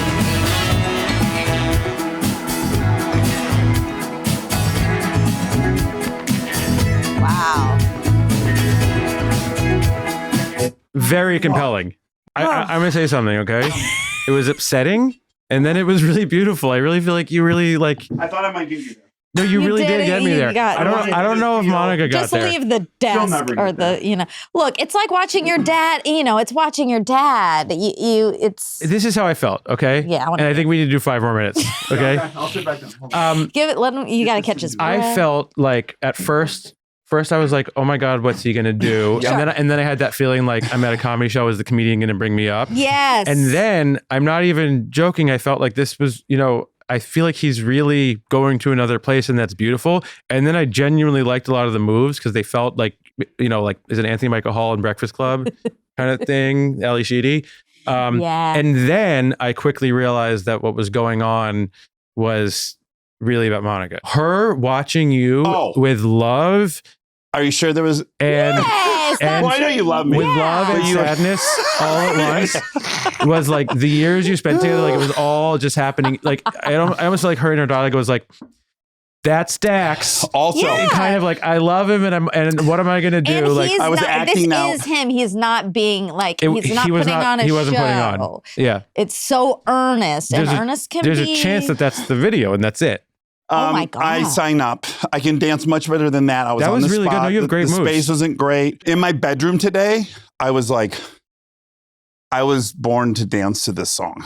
Well, I love to move my body. I just don't do it to my own music unless I'm playing it because it feels funny. It feels. But I do love to dance. I thought that could be the case. Yeah. It's not that I'm not meeting you where you're at. This was about you, and then it was about Monica. I actually felt like there was like, double whatever glass here. Like I felt like I wasn't here, and I was watching you alone, and Yeah. Monica was like a ghost Yeah. watching it. That's If fair. I'm being honest, of the 3 minutes, probably 30 seconds of it, I was unselfconscious. That's it.